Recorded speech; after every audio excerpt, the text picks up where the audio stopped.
안녕하세요. 데디스 리딩 북대리입니다. 지난 영상에서 톨스토이의 고백록을 소개해 드렸습니다. 그의 고백 속에서 삶이란 신앙과 하나님의 존재를 인정함으로써 목적과 이유를 발견할 수 있었습니다. 그러나 톨스토이가 말하는 하나님은 과연 누구인지, 그리고 예수님은 또 누구인지를 잘 모른다면 이 고백은 우리에게 쉽게 다가오지 않을 수도 있습니다. 그래서 오늘은 데이비드 그레고리의 예수와 함께한 저녁 식사를 소개해 드리고자 합니다. 사람들은 가끔 그런 상상을 합니다. 만약 내일 지구가 망한다면 지금 뭘 해야 할까? 만약 내가 하루밖에 못 산다면 마지막으로 누구를 만나야 할까? 저는 가끔 생각합니다. 만약 내가 예수님을 직접 만난다면 무슨 말을 할까? 특히 예수를 안 믿는 사람이 예수를 만난다면 무슨 말을 할까요? 자, 여러분은 예수와 함께하는 저녁 식사에 오늘 초대받으셨습니다. 북대리와 함께 가시죠. 오늘 주인공의 이름은 닉 코미스키입니다. 그냥 편하게 닉으로 부르겠습니다. 평범한 회사원인 그는 신용카드 신청서와 광고지 다발 속에 끼어서 배송된 하나의 초대장을 사무실에서 받게 됩니다. 나사렛 예수와의 만찬에 당신을 초대합니다. 밀라노 레스토랑 3월 24일 화요일 저녁 8시. 그는 근처 교회에서 전도 행사를 위한 광고지로만 생각했습니다. 그는 몇 년 전 그런 행사에 속아서 참석했다가 다시는 교회 행사에 참석하지 않겠다고 선언한 적이 있었습니다.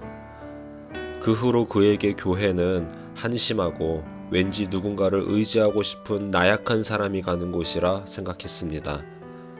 한마디로 교회를 거부한 무신론자였죠. 그런데 이 초대장은 몇 년 전 자신을 속아 넘어가게 했던 그것과는 달랐습니다. 발신자 이름도 없고 자신의 주소를 정확히 알아낸 것도 수상했습니다. 무엇보다 밀라노의 고급 레스토랑으로 초대하다니 동네 교회에서 했다라고 하기엔 뭔가 좀 달랐습니다.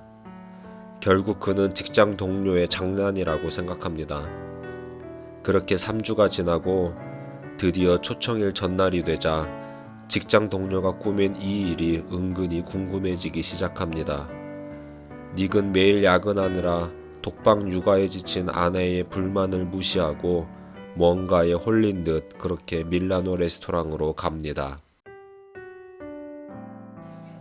레스토랑에 들어서자 서프라이즈 쇼를 할 거라 예상했던 회사 동료는 없었습니다. 대신 구석에 푸른색 양복을 입은 30대 남자가 눈에 들어옵니다. 그리고 지배인의 안내를 받아 그 남자에게 갔습니다. 앉아있던 그 남자는 반갑게 손을 뻗어 닉의 손을 움켜쥐며 말합니다. 닉 코미스키 씨, 안녕하세요. 예수입니다. 여러분은 이런 남성을 갑자기 만난다면 뭐라고 대답했을까요? 그도 뭐라고 대답할지 난감했습니다. 닉은 속으로 이런 대답을 생각했습니다. 참고로 닉의 목소리가 조금 귀여우니 잘 들어보세요. 예수님이 양복 차림으로 묻히신 줄은 몰랐습니다. 대신 그는 기어가는 목소리로 이렇게 대답했습니다. 아, 그렇군요. 서로는 자리에 앉아 빤히 쳐다봤습니다. 그는 보통 체격에 키는 약 177cm, 얼굴빛은 올리브색이고 짙은 밤색의 곱슬머리를 짧게 쳐서 앞쪽으로 빗어내렸습니다. 양복도 꽤 멋졌습니다. 닉은 예수라고 이야기하는 사람에게 다시 물었습니다. 다시 한번 말씀해 주실래요? 누구시라고요? 예수요. 집에서는 예수아라고도 불렀죠. 집은 나사렛이죠. 출생지는 베들레헴입니다. 닉에게 이 남자는 제정신이 아니었습니다. 점점 닉은 짜증이 올라와 말투가 날카로워졌고 시간이 아까워지기 시작했습니다. 그리고 집으로 돌아가려 하자 예수라 자칭하는 남자는 고급 와인을 먼저 주문하며 이렇게 이야기합니다. 저녁을 다 드실 때까지 계시면 누가 이 자리를 만들었는지 꼭 알려드리겠습니다. 음식은 제가 계산합니다. 그때 예수는 웨이터를 불러 메뉴를 고릅니다. 그리고 예수는 송아지 요리를 주문합니다. 그리고 닉은 모에 낚였다는 기분을 지우지 못한 채 예수라 자칭하는 사람이 계산하겠다고 하니 비싼 연어 요리를 주문합니다. 예수는 닉에게 가족에 대한 질문을 합니다. 닉은 사실 어릴 적 교회를 다닌 적은 있지만 그다지 좋은 추억은 아니었음을 회상합니다. 그리고 그는 되받아치며 비아냥거리듯 예수에게 요셉과 마리아 이야기를 해보라고 합니다. 예수는 요셉과 마리아와 형제들의 에피소드를 이야기하죠. 물론 닉에게 그 이야기는 능청스러운 연기로 보였지만 말입니다. 그리고 예수는 한 가지 제안을 합니다. 제안이 하나 있습니다. 불신을 중단하고 내가 진짜 예수인 것처럼 대화를 해보는 건 어떨까요? 예수가 실제 앞에 있다면 묻고 싶은 게 있지 않나요? 닉에게 이 제안이 나쁘진 않았습니다. 어차피 음식은 먹어야 했으니 미친 척하고 해보는 것도 재밌겠다 싶은 거죠. 그리고 질문을 합니다. 그럼 하나 물어봅시다. 며칠 전 길가에 있는 교회를 지나갔는데 표지판에 누구도 나를 통하지 않고는 아버지께로 갈 수 없다 예수라고 써있던데 당신이 정말 이 말을 했다면 완전 헛소리를 한 거요. 그때 양송이 에피타이저가 나왔습니다. 간단히 식사 기도를 한 후 예수는 그 말이 왜 틀렸는지 묻습니다. 그러자 닉은 세상 사람들은 다양한 종교를 갖고 있고 여러 방식으로 각자의 신을 섬기는데 예수는 오직 자기 방식만 옳다고 주장하고 있지 않느냐고 합니다. 흔히 주변에 이런 이야기 많이 들으시지요? 기독교는 배타적이라며. 아무튼 예수는 이 말을 인정하지 않았습니다. 당연하죠. 자신이 한 말이니까요. 다양한 종교라. 예수는 예를 듭니다. 힌두교, 불교, 이슬람교를 대표적으로 설명합니다. 첫 번째는 힌두교입니다. 힌두교는 우리가 총체적인 우주의 연장선상에 있다고 가르칩니다. 브라만, 즉 절대적인 경지라고 하죠. 따라서 신은 우주이고 우주는 곧 신입니다. 창조주가 단독으로 존재할 수 없죠. 그들은 우주가 언제부터 존재했는지에 대한 질문에 그냥 늘 존재해 왔다고 말합니다. 브라만이 영원하니 우주도 영원하다고 말이죠. 그러나 천문학자들은 이 말을 절대 인정하지 않을 것입니다. 힌두교는 현실에서도 동일하게 적용합니다. 바로 도덕성인데요. 브라만은 도덕을 초월합니다. 그런데 만물의 근원인 브라만이 도덕을 초월한다면 도덕의 근본은 뭘까요? 그들에게 도덕적으로 옳거나 그르다고 말할 수 있는 것은 무엇일까요? 또 하나의 문제는 인간의 개성입니다. 힌두교에게 개성은 환상이라고 말합니다. 우주와 일체되기 위해 개성은 있을 수 없다고 하죠. 하지만 인간은 어떻게 저마다 제각각이죠? 대한민국에 사는 여러분들에게 혹시 힌두교는 와닿지가 않으신가요? 그러나 전 세계 10억 명이 넘는 사람들은 이 힌두교를 믿습니다. 두 번째로 불교입니다. 여기부터는 조금 와닿겠죠? 불교에서 말하는 최고의 경지는 열반이라는 추상적인 공의 상태입니다. 자신 안에 있는 모든 집착과 욕망을 불식시킨 후에 열반에 이르게 되고 그 모든 속박을 제거하면 모든 고통이 끝이 난다고 가르치죠. 지금 닉과 예수는 밀라노 레스토랑에 있습니다. 그들은 와인잔을 들고 있죠. 이 잔도 어느 장인의 집요한 집착과 열정이 녹아 있습니다. 여러분, 열정을 가진 사람들 없이 인류가 성취하는 것이 얼마나 될까요? 또는 우리의 즐거움을 느끼게 하는 신경세포가 수백만 개인데 삶의 목표가 모든 욕망을 부정하는 것이라면 도대체 누가 부처가 될 수 있을까요? 세 번째로 이슬람교입니다. 요즘 폭발적으로 인구가 늘어나고 있죠. 이슬람교는 기독교의 하나님을 믿죠. 차이점은 하나님이 실제로 마호메트에게 계시를 했느냐는 것입니다. 그런데 마호메트 한 사람이 받았다는 계시의 글들을 무슨 근거로 믿을 수 있을까요? 심지어 그는 계시를 들은 후 하나님으로부터 들은 건지 확신을 못했습니다. 그래서 끊임없이 자살 충동에 시달렸고 지지 기반 확장 수단으로 무력을 동원해 정복했으며 적을 살인하는 행위를 용인하고 무엇보다 9살 소녀와 결혼도 했죠. 이슬람 경전에 다 나오는 내용입니다. 그런데 여러분, 그렇다면 이런 질문이 생기지 않나요? 그럼 기독교는? 예수는? 마찬가지 아닌가요? 예수는 침착하게 설명을 합니다. 마호메트는 설령 하나님의 계시를 받았다고 해도 하나님의 말을 제대로 이해하지 못했을 수도 있지 않을까요? 그건 아무도 증명할 수가 없죠. 혼자 들었기 때문에. 그러나 성경은 1500년에 걸쳐 약 40명이 넘는 사람이 기록했습니다. 한 명이 또는 한 시대에 기록된 것이 아니죠. 그럼에도 불구하고 일관된 하나의 메시지를 전하고 있습니다. 그건 또 어떻게 믿을 수 있냐고요? 성경에 나오는 역사적인 사건은 기독교를 믿지 않았던 역사학자들도 동일하게 기록했습니다. 대표적인 인물이 요세푸스이지요. 그럼에도 불구하고 성경 기록이 세월이 흘러 사본이 만들어지고 왜곡될 수도 있겠죠. 그러나 역사학자들은 말합니다. 지금까지 발견된 히브리 성서 사본이 5,000개나 넘게 있어서 서로를 비교할 수가 있죠.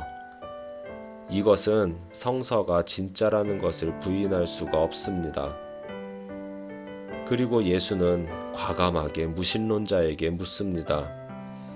그들이 주장한 대로 우주에서 우연한 사건이 일어나 혼돈이 아닌 질서정연한 하나의 우주를 생성시킬 확률이 얼마나 되는지 아시나요? 대우주만 따져봐도 1천억의 123분의 1입니다. 무엇보다 기독교가 다른 종교와 다른 점은 이것입니다. 인간의 갈망을 어떻게 채우는가 이죠. 이슬람교는 그걸 감히 꿈꾸지 않습니다.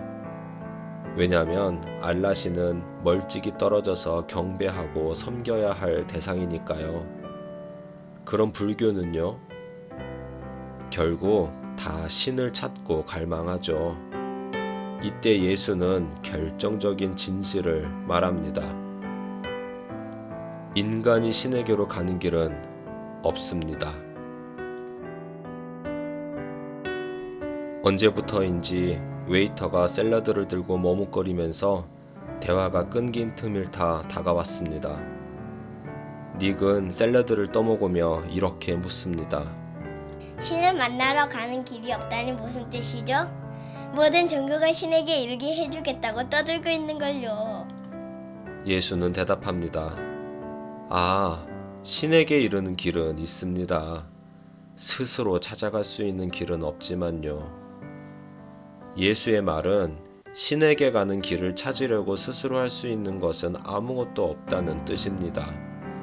북대리인 저는 두 아이의 아빠입니다. 이 녀석들은 자주 싸우죠. 이 녀석들이 싸울 때마다 아빠로서 저는 상대방에게 사과하게 합니다.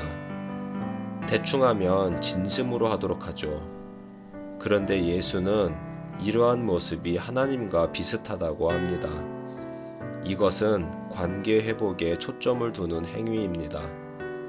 하나님은 인간이 자신에게 얼마나 노력하는지를 중요하게 생각하시는 것이 아니라 하나님께서 인격적인 관계로 창조하신 그 인간이 그 관계를 끊어버렸으니 그 단절된 관계를 회복시키는 것을 가장 중요하게 생각하신다는 것입니다. 제 아들이 저에게 인정받기 위해 얼마나 많은 일을 해야 할까요?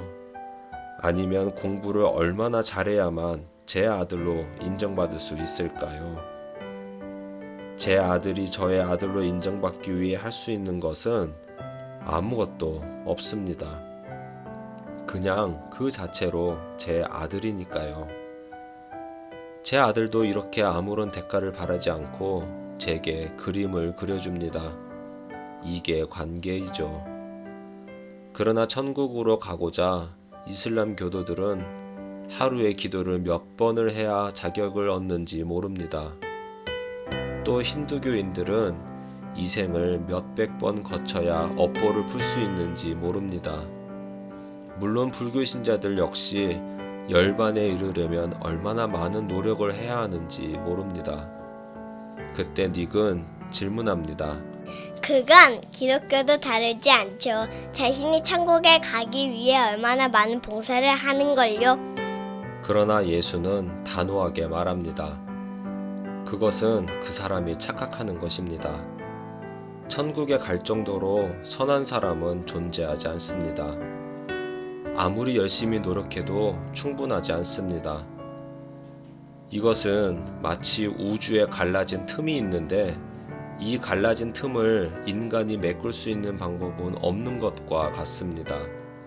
왜냐하면 그 벌어진 사이를 메울 수 있을 만큼 큰 존재는 신뿐이니까요. 이미 에피타이저와 샐러드로 배가 부르기 시작할 때 메인 요리가 나옵니다.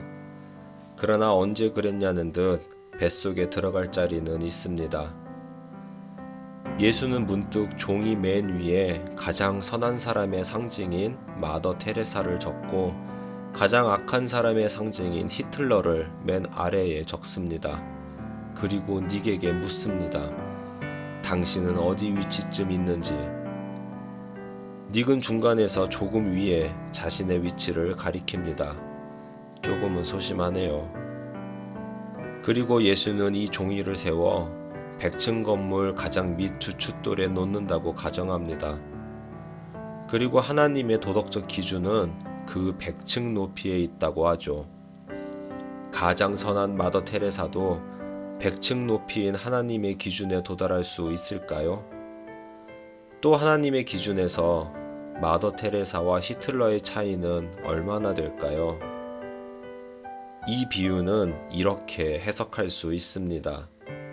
우리 기준의 마더 테레사와 히틀러의 차이는 엄청나지만 사실 우리 모두는 하나님을 거스르고 있다는 것을 지적합니다. 우리는 인간이기 때문에 비록 많은 사람을 죽이지 않아도 분노, 시기, 자만심 등을 품고 삽니다.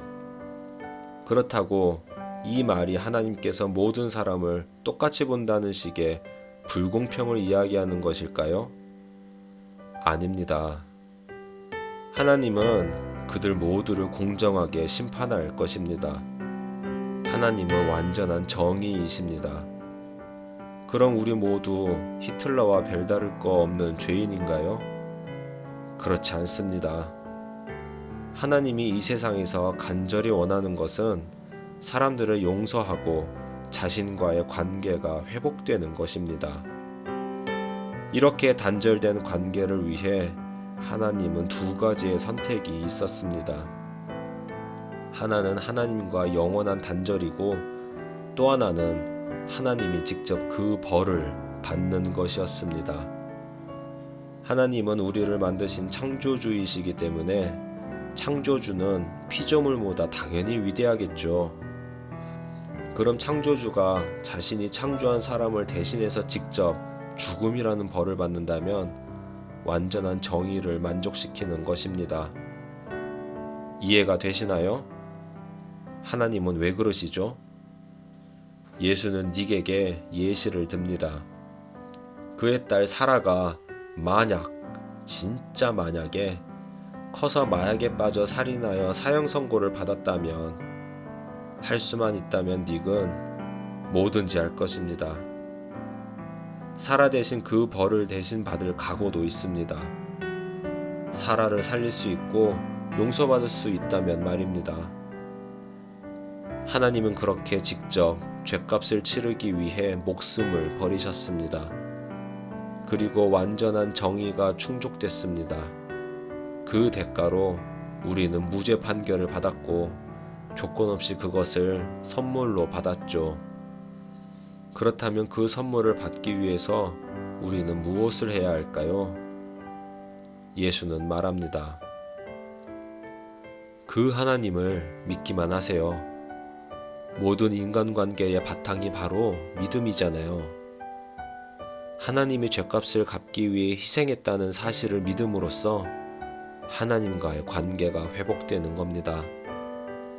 이 선물은 그냥 거저 받기만 하면 됩니다. 그리고 내가 하나님입니다. 닉은 생각합니다. 처음에는 예수라 하더니 이제는 자신이 하나님이라고 하는 사람과 지금까지 밥을 먹고 있었던 것입니다. 그러나 닉은 지금까지 그의 이야기가 엉뚱한 이야기도 아니었음을 느낍니다.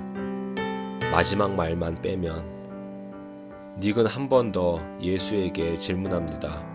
그렇다고 사람들에게 자기를 무조건 믿어달라는 것은 신뢰가 가지 않아요. 이 세상 다른 종교와 당신이 하는 말에 무슨 차이가 있죠? 예수는 대답합니다. 그들에게는 증거가 없죠. 그러나 나에게는 증거가 있습니다. 그 증거는 뭘까요? 아까도 이야기했던 객관적이고 역사적인 사실 자료인 성경입니다.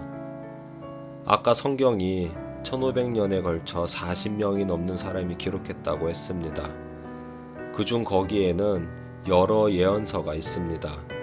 바로 이사야서, 다니엘서, 미가서 등이 있습니다. 왜냐하면 이 예언서들은 메시아가 다름 아닌 하나님이 될 것이라는 점을 예언했습니다. 그리고 구약의 예언서들은 예수의 출생부터 십자가 사건까지 정확하게 예언했죠. 가끔 사람들은 교회 다니는 제게 질문하곤 합니다. 기독교와 다른 종교의 차이점이 무엇이냐고, 그저 나한테 맞는 종교를 선택하면 되는 거 아니냐고. 저는 단호하게 말합니다. 어느 종교가 자신이 하나님이라고 주장하고 어느 종교가 이 세상을 자신이 창조했다고 주장하냐고 말이죠. 그리고 예수는 닉에게 결정적인 차이를 말합니다. 사람들이 진실을 왜곡하는 이유는 내가 이미 제시한 최후의 증거를 인정하지 않기 때문입니다. 그것은 내가 부활했다는 사실입니다. 예수의 제자들도 예수의 부활을 처음에는 믿지 않았습니다. 그러나 그들이 언제 믿게 되었을까요? 바로 부활한 예수를 눈으로 봤을 때 믿게 되었습니다. 동해바다에 갈매기가 사는지 안 사는지 어떻게 증명하나요? 동해바다에 가서 직접 보면 됩니다. 그런데 가보지 않고 보지 못했으면서 없다고 주장한다면 그 말을 신뢰할 수 있을까요? 그러나 동해바다에 가서 갈매기를 본 사람은 누구도 부정할 수 없습니다. 실제니까요. 그렇게 제자들은 예수의 부활 후 40일 동안 보고 만지고 같이 식사도 했습니다. 그리고 예수가 하늘로 올라가심을 지켜본 자가 약 500명이었습니다. 그리고 그 제자들은 그 사실을 전하다가 대부분 순교를 당합니다. 여러분, 한번 생각해 보세요. 제자들이 예수의 부활을 전하는 시기는 그 부활과 승천을 지켜본 자로 500여 명이 살아 있었습니다. 그들이 거짓을 증거한다면 그 500여 명이 가만히 있었을까요? 그 500여 명은 동시에 지켜본 증인들입니다. 또 있지도 않은 사실을 목숨까지 바쳐서 제자들이 예수의 부활을 전할 수 있을까요? 그들이 이슬람 무장단체나 가미가제 병사들처럼 잘못된 믿음임을 알면서도 이 모든 일을 했다고요? 아닙니다.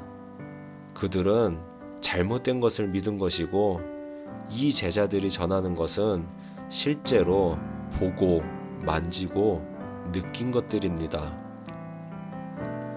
닉은 머리가 복잡합니다. 그래서 반박하죠. 십자군 전쟁은요? 유럽의 여러 종교재판은 그럼 뭐죠? 예수의 대답은 아주 심플합니다. 그들은 겉으로는 독실하게 보였을지 몰라도 진정으로 날 믿은 사람들이 아닙니다. 사실 부활하신 예수는 우리 안에 살러 오십니다. 이보다 더 신과 가까워질 수는 없습니다. 뉴에이지는 대가 없이 주는 신과의 교감을 쥐어짜서 받으려고 애쓰지만 사실 그럴 필요가 없습니다. 그런데 사실 기독교인조차도 이것을 잘 모릅니다. 왜냐하면 사람들은 대개 이것을 이해하지 못합니다. 하지만 이해하는 사람도 있습니다. 이것이 어디에 숨겨진 사실이 아니니까요.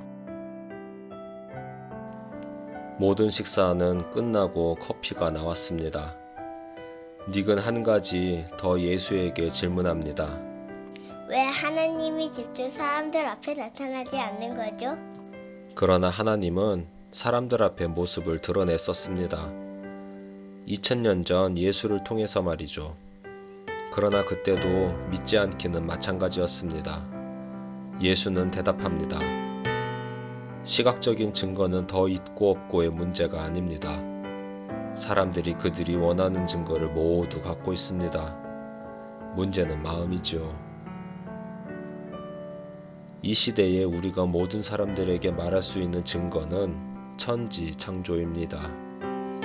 그 창조가 얼마나 정교하고 복잡하며 세밀하게 조정되었는지 그 어느 때보다 지금 과학을 통해 밝혀지고 있습니다. 저희 교회에도 얼마 전 사이언스지에 논문을 게재하신 과학자가 계십니다. 그분이 그러시더군요. 과학은 하나님의 창조 질서를 조금씩 밝혀내는 것일 뿐이다. 지금 이 시대보다 더 증거가 많은 시기는 없을 것 같습니다. 과학적으로나 유적으로나 기록으로나. 그럼에도 불구하고 나는 도저히 못 믿겠다 하시는 분 손들어 보세요. 예수는 이럴 경우 어떻게 대답할까요? 정말로 성경을 펼쳐놓고 하나님께 알려달라고 청하면 그렇게 해주실 겁니다. 하나님은 원하시는 수단은 무엇이든 쓸 수 있습니다. 그럼에도 불구하고 이 세계는 끝까지 이해할 수 없는 부분이 얼마든지 있습니다. 당연한 거 아닌가요? 우리는 하나님의 입장에서 세상을 바라볼 수가 없으니 말입니다. 바닥만 기어다니는 개미가 어찌 공간을 펄쩍펄쩍 뛰어다니는 벼룩의 3차원 공간을 이해할 수 있을까요? 이렇듯 자연세계뿐만 아니라 인간사에서도 하나님이 계시다면 어떻게 이런 일이 있을 수 있을까 생각하신 적 많으시죠? 우리는 그분의 뜻을 다 이해할 수 없습니다. 하지만 물어보세요. 그러면 알려주십니다. 이제 밀라노 레스토랑은 모든 사람이 떠나고 가게도 정리에 들어가는군요. 딸그락딸그락 그릇 정리하는 소리가 들립니다. 아까 인간은 천국에 가기 위해서 아무것도 하지 않아도 된다고 했습니다. 그러나 예수는 조건을 말합니다. 영생의 선물을 받으셔야 합니다. 자기 자신의 선함을 믿어선 안 되고 나를 믿어야 합니다. 어찌 보면 간단하네요. 그냥 믿기만 하면 된다니. 천국은 여기 있다 저기 있다 하며 죽어서 가는 장소적 개념이 아닙니다. 천국은 위치적 개념입니다. 아직은 그렇습니다.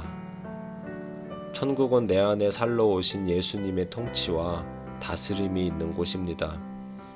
바로 여러분이 서 있는 그 자리가 천국입니다. 이제 계산할 때가 됐습니다. 약속대로 계산은 예수가 합니다. 선물입니다. 계산서를 쥐는 그의 손목이 드러납니다. 손목에 난 커다란 상처 구멍이 보입니다. 아, 그림들처럼 손바닥에 못을 박은 게 아니었군요.